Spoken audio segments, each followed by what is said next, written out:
ಒಂದು ಮೊಬೈಲ್ ಅಲ್ಲದೆ ಅಂದ್ರೆ ಆ ಅಮ್ಮ ಮಮತಾನ ಮೊಬೈಲ್ ಅಲ್ಲೇ ಎಲ್ಲ ಇದೆ, ಅದ್ರನ್ನೆಲ್ಲ ಅವರು ಮಡಿಕೊಂಡಿದ್ದಾರೆ. ಅಧಿಕಾರಿಗಳೆಲ್ಲ ತನಿಖೆ ಮಾಡಿದ್ದಾರೆ, ಅದು ಅವ್ರಿಗೂ ಗೊತ್ತಾಗಿದೆ. ಅಲ್ಲ, ಈಗ ಗಂಭೀರ ಆರೋಪ ಮಾಡಿರೋದು, ಗಂಭೀರ ಪ್ರಕರಣ ಅಂತ ಕನ್ಸಿಡರ್ ಮಾಡಿದ್ದಿದ್ರೆ 3 ತಿಂಗಳ ಹಿಂದೆಯೇ ಆ ನಿಮಿಷಕ್ಕೆ ಕ್ರಮಗಳಾಗಬೇಕಾಗಿತ್ತು. ಈಗ ಎಲೆಕ್ಷನ್ ಆಗೋವರೆಗೂ ಕಾದು ಎಲೆಕ್ಷನ್ನ ನಂತರ ಈಗ ಏಕಾಏಕಿ ಇಷ್ಟೊಂದು ಬಿರುಸು ಪಡ್ಕೊಳ್ತಾ ಇದೆಯಲ್ಲ, ಏನ್ ಕಾರಣ ಇದಕ್ಕೆ? ಅದು ಗೊತ್ತಿಲ್ಲ ಮೇಡಮ್. ನಮ್ಗೆ ಒಂದೇ ದಿವಸದಲ್ಲಿ ನೋಟಿಸ್ ಬಂತು, ನಿನ್ನೆ ಎಲ್ಲ ಮೊನ್ನೆ ನೋಟಿಸ್ ಬಂತು, ನೀವು ಹಾಜರಾಗಬೇಕು ಅಂತ ಮನೆಗೆ ಬಂದು ನೋಟಿಸ್ ಕೊಟ್ರು. ನಾವು ಹೋದ್ವಿ. ನಿನ್ನೆ ಹೋಗಿ ಅವರು ಮೊದಲು ಏನು ಹೇಳಿಕೆ ಇತ್ತು, ಏನ್ ಪ್ರಶ್ನೆಗಳು ಇತ್ತು, ಅದೇ ಪ್ರಶ್ನೆಗಳೇ ಕೇಳಿದ್ರು. ಅದೇ ಪ್ರಶ್ನೆಗಳಿಗೆ ನಾವು ಉತ್ತರ ಕೊಟ್ವಿ.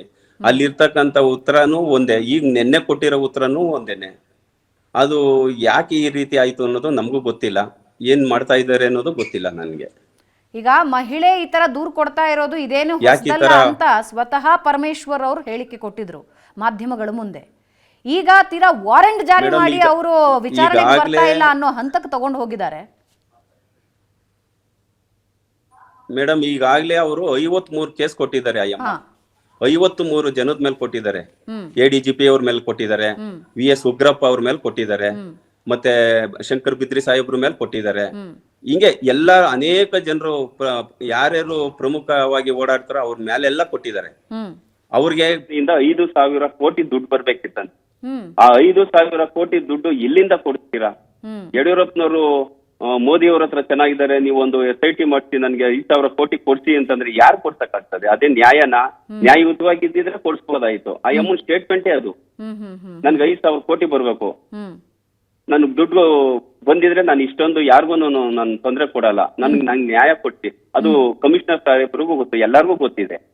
ಸುಮ್ನೆ ನೋಡಿ, ಅವರು ಕಮಿಷನರ್ ಮೇಲೆ ಮತ್ತೆ ಇವ್ರ ಮೇಲೆ ಯಾರು ADGP ಮೇಲೆ ಕೊಟ್ಟಿದ್ದಾರೆ.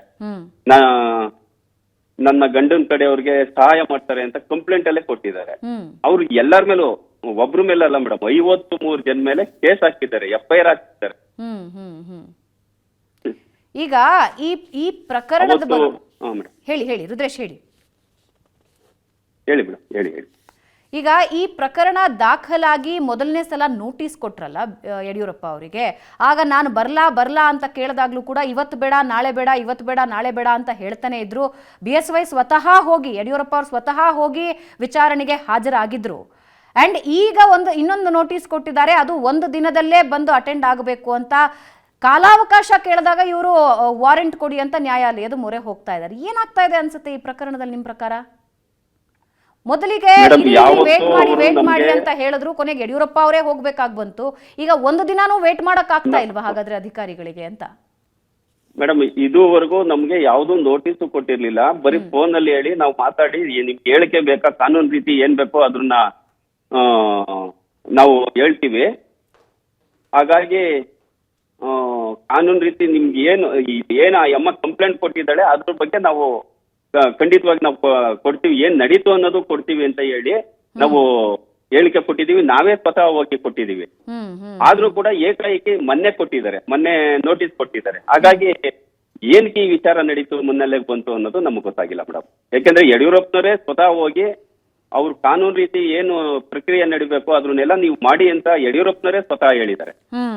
ಹೋಗಿ ಅಲ್ಲ, ಪೊಲಿಟಿಕಲ್ ಮೋಟಿವ್ ಇದೆಯಾ ನಿಮ್ ಪ್ರಕಾರ? ಏನ್ ಅನ್ನಿಸ್ತಾ ಇದೆ? ಇದನ್ನ ರಾಜಕೀಯವಾಗಿ ಬಳಸ್ಕೊಳ್ಳಾಗ್ತಾ ಇದೆಯಾ? ಏನ್ ಅನ್ನಿಸ್ತಾ ಇದೆ ನಿಮ್ ಪ್ರಕಾರ? ಯಡಿಯೂರಪ್ಪ ಅವರು ಇದ್ರ ಬಗ್ಗೆ ಏನಾದ್ರು ಎಕ್ಸ್ಪ್ರೆಸ್ ಮಾಡಿದಾರಾ, ಯಾಕೆ ಹಿಂಗಾಗ್ತಿದೆ ಅಂತ? ಇಲ್ಲ, ನನ್ಗೆ ಯಡಿಯೂರಪ್ಪ ಸಾಹೇಬ್ರು ಸಿಕ್ಕಿಲ್ಲ. ನನ್ಗೆ ಆಗ್ಲೇ ಕಳೆದ 1 ವಾರದಿಂದ ಅವರು ಡೆಲ್ಲಿಲಿ ಇದ್ರಲ್ಲ, ಇದು ಸರ್ಕಾರದ ರಚನೆಯಲ್ಲಿ ಅವ್ರು ಭಾಗವಹಿಸಿರೋದ್ರಿಂದ ನನ್ಗೆ ಅವತ್ತಿಂದ ಸಿಕ್ಕಿಲ್ಲ ನನ್ಗೆ. ಹಾಗಾಗಿ ಒಂದೇನು ಅಂತಂದ್ರೆ, ಯಡಿಯೂರಪ್ಪನವ್ರು ಯಾವತ್ತೂ ಈ ಒಂದು ತನಿಖೆಗಾಗ್ಲಿ ಇನ್ನೊಂದಕ್ಕಾಗ್ಲಿ ವಿರೋಧ ಹೋಗಿಲ್ಲ. ಅವ್ರು ಹೇಳ್ದಾಗೆಲ್ಲ ಸಹಕರಿಸಿದ್ದಾರೆ. ಅವ್ರು ನೀವೇ ಬನ್ನಿ, ಇಲ್ಲ ನಾನೇ ಬರ್ಬೇಕಾ, ಅವ್ರು ಮೊದ್ಲೇ ಕೇಳ್ತಾರೆ ಏನಾಯ್ತು ಕೇಸು, ನನ್ನಿಂದ ಏನಾದ್ರು ತಪ್ಪಾಗಿದ್ಯಾ, ಈ ತರ ಕೇಳ್ಕೊಂತಾರೆ. ಈ ತರ ವ್ಯಕ್ತಿ ಯಾರು ಇಲ್ಲ ನಾವು ನೋಡ್ದಂಗೆ. ಇಲ್ಲ ಕದ್ದೋಡೋಗೋದು, ಇಲ್ಲ ನಾನು ಬರ್ದೇ ಇರೋದು, ಇಲ್ಲಿ ಇನ್ಫ್ಲೂಯೆನ್ಸ್ ಮಾಡೋದು ಯಾವುದೂ ಮಾಡ್ತಾ ಇಲ್ಲ ಪಾಪ. ಆ ವ್ಯಕ್ತಿ ಬಗ್ಗೆ ಇವತ್ತು ಬೇರೆ ಬೇರೆ ತರ ಕಳಂಕ ತರಬೇಕು ಅನ್ನೋದು, ಯಾರು ಷಡ್ಯಂತ್ರ ರೂಪಿಸ್ತಾ ಇದ್ದಾರೋ ಇಲ್ಲ ಬೇಕು ಅಂತ ಏನಾದ್ರು ಮಾಡ್ತಾ ಇದ್ದಾರೋ ಇದು ಗೊತ್ತಾಗ್ತಾ ಇಲ್ಲ ಮೇಡಮ್. ಯಾಕಂದ್ರೆ 2 ದಿವಸದಿಂದ ಇದು ಮಾಡ್ತಾ ಇರೋದು ನೋಡಿದ್ರೆ ಇದು ಅನೇಕ ಇದಕ್ಕೆ ಕಾರಣ ಆಗ್ತಾ ಇದೆ. ಅಲ್ಲ, ಈಗ ಎಲೆಕ್ಷನ್ ಮುಗಿಲಿ ಅಂತ ಕಾಯೋಂಗಿದ್ಯಾ, ಕಾದ್ರು ಅಂತ ಅನ್ನಿಸ್ತಿದ್ಯಾ ನಿಮ್ಗೆ? ಎಲೆಕ್ಷನ್ ಇಂದ ಎಫೆಕ್ಟ್ ಆಗುತ್ತೆ, ವೋಟರ್ ಮೇಲೆ ಎಫೆಕ್ಟ್ ಆಗುತ್ತೆ, ಸಮುದಾಯದ ಮೇಲೆ ಎಫೆಕ್ಟ್ ಆಗುತ್ತೆ ಅಂತ ವೇಟ್ ಮಾಡಿ ಎಲೆಕ್ಷನ್ ಮುಗಿತಿದ್ದ ಹಾಗೆ ಇದ್ರ ಬಗ್ಗೆ ಗಮನ ಕೊಡ್ತಿದ್ದಾರೆ ಅಂತ ಅನ್ನಿಸ್ತಿದ್ಯಾ? ಅಥವಾ ಇನ್ನೊಂದು ಆಂಗಲ್ನಲ್ಲೂ ಮಾತಾಡ್ತಿದ್ದಾರೆ, ರಾಹುಲ್ ಗಾಂಧಿ ಅವರು ಕೋರ್ಟ್ಗೆ ಬಂದ್ರು, CM DCM ಕೋರ್ಟ್ಗೆ ಬಂದ್ರು, ಅದರದ್ದು ರಿವೆಂಜ್ ಏನಾದ್ರು ತಗೋತಿದ್ದಾರಾ ಅಂತ ಕೂಡ ಒಂದು ಟಾಕ್ ಇದೆ. ಇದು ನಾವು ರಾಜಕೀಯವಾಗಿ ನಮಗ್ ಗೊತ್ತಿಲ್ದಿರ ಇದು ಮಾತಾಡೋದು ನಮ್ಗೆ ಕಷ್ಟ ಆಗ್ತದೆ. ಇದೆಲ್ಲ ಇದ್ರೂ ಇರ್ಬೋದು, ನಮ್ಮನ್ನು ಅದೇ ತರ ಕೇಳ್ತಾ ಇದಾರೆ. ನಿಮ್ಮನ್ನ ಈ ವಿಚಾರವಾಗಿ ಏನಾದ್ರು ನಿಮ್ಮನ್ನ ಬಂಧಿಸಕ್ಕೆ ಇದ್ ಮಾಡ್ತಾ ಇದಾರೆ ಅಂತ ನಮ್ಮನ್ನ ಕೇಳ್ತಾ ಇದಾರೆ. ಅದು ನಮ್ಗೆ ಯಾಕೆ ಗೊತ್ತಾಗುತ್ತೆ ಹೇಳಿ? ಅವ್ರು ಏನ್ ಮಾಡ್ತಾ ಇದಾರೆ ಅನ್ನೋದು ನಮ್ಗೆ ಗೊತ್ತಾಗ್ತದ? ಬಟ್ ಏನು ಅಂತಂದ್ರೆ ಈಗಾಗಲೇ ಹೋಮ್ ಮಿನಿಸ್ಟರ್ ಪರಮೇಶ್ವರ್ ಅವರು ಕೂಡ ಹೇಳಿದ್ದಾರೆ, ಆ ಎಮ್ಮಂಗೆ ತಲೆ ಕೆಟ್ಟಿದೆ, 53 ಜನಕ್ಕೆ ನಾವು ಕಂಪ್ಲೇಂಟ್ ಕೊಟ್ಟಿದ್ದಾರೆ, ನಾವು ಅದ್ರ ಬಗ್ಗೆ ನಾವು ಗಂಭೀರವಾಗಿ ತಗೊಳ್ಳೋಂತ ಪರಿಸ್ಥಿತಿ ಇಲ್ಲ, ಇದು ಸುಳ್ಳು ಕೇಸ್ ಆಗಿರೋದು ಎದ್ ಕಾಣ್ತಾ ಇದೆ ಅಂತ ಈಗಾಗಲೇ ಹೋಮ್ ಮಿನಿಸ್ಟರ್ ಹೇಳಿದ್ದಾರೆ ಮಾರನೇ ದಿವಸಕ್ಕೆ. Okay right. ರುದ್ರೇಶ್ ಅವರೇ ಧನ್ಯವಾದ ಏಷ್ಯಾನೆಟ್ ಸುವರ್ಣ ನ್ಯೂಸ್ ಟೈಮ್ ಮಾತನಾಡಿದ್ದಕ್ಕೆ. 3 ತಿಂಗಳ ಹಿಂದೆ ಈ ಪ್ರಕರಣ ದಾಖಲಾಗುತ್ತೆ, ಪೋಕ್ಸೋ ಕಾಯ್ದೆ ತಕ್ಷಣಕ್ಕೆ ಕ್ರಮ ತೆಗೆದುಕೊಳ್ಳಬೇಕು ಅನ್ನೋದಾಗಿದ್ದಿದ್ರೆ 3 ತಿಂಗಳ ಗ್ಯಾಪ್ ಬೇಕಾಗಿರಲಿಲ್ಲ. ಎಲೆಕ್ಷನ್ ಮುಗಿತು, ಈಗ ತ್ವರಿತಗತಿಯಲ್ಲಿ ಪ್ರಕರಣನ ಎಳ್ಕೊಂಡು ಬರಲಾಗ್ತಾ ಇದೆ. ಇದು ಪ್ರಶ್ನೆಗಳನ್ನ ಹುಟ್ಟಿಸ್ತಾ ಇದೆ. ಕಾನೂನಾತ್ಮಕ ಪ್ರಕ್ರಿಯೆ ಬಗ್ಗೆ ಯಾವುದೇ ಪ್ರಶ್ನೆ ಇಲ್ಲ, ಆದ್ರೆ ಮೊದಲ ನೋಟಿಸ್ ನೀಡಿದ ನಂತರ ಯಾವಾಗ ಬರಬೇಕು ಅಂತ ಯಡಿಯೂರಪ್ಪ ಅವರು ಕೇಳಿದಾಗ್ಲೂ ಈಗ ಬೇಡ ಅಂತ ಅಧಿಕಾರಿಗಳು ಹೇಳ್ತಾ ಇದ್ರು. ಕೊನೆಗೆ ಯಡಿಯೂರಪ್ಪ ಸ್ವತಃ ಹೋಗಿ ವಿಚಾರಣೆನ ಹಾಜರು ಮಾಡಿದ್ರು. ಅಂದ್ರೆ ಅವತ್ತು ಬನ್ನಿ ಅಂತ ಏನು ಹೇಳಿರ್ಲಿಲ್ಲ, ಇವರೇ ಹೋಗಿ ವಿಚಾರಣೆನ ಎದುರಿಸಿದ್ರು. ಅದಾದ ಮೇಲೆ 2ನೇ ನೋಟಿಸ್ ಕೊಟ್ಟಿದ್ದಾರೆ. 2ನೇ ನೋಟಿಸ್ ಕೊಟ್ಟು ನಾನು ದೆಹಲಿಯಲ್ಲಿದ್ದೀನಿ, 17ನೇ ತಾರೀಕು ಬರ್ತೀನಿ, ಆವತ್ತು ವಿಚಾರಣೆಗೆ ಬರ್ತೀನಿ ಅಂತ ವಕೀಲರ ಮೂಲಕ ಮನವಿ ಸಲ್ಲಿಸಿದ್ದಾರೆ. ನೋಟಿಸ್ ನೀಡಿದ ಒಂದೇ ದಿನದಲ್ಲಿ ನ್ಯಾಯಾಲಯದ ಮೊರೆ ಹೋಗಿದ್ದಾರೆ. ಇವರು ವಿಚಾರಣೆಗೆ ಗೈರಾಗ್ತಾ ಇದ್ದಾರೆ, ವಾರೆಂಟ್ ಕೊಡಿ ಅಂತ.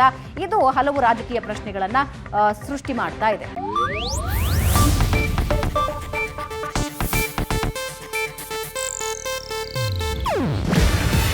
ಇದು ಏಷ್ಯಾನೆಟ್ ನ್ಯೂಸ್ ನೆಟ್ವರ್ಕ್ ಪ್ರಸ್ತುತಿ.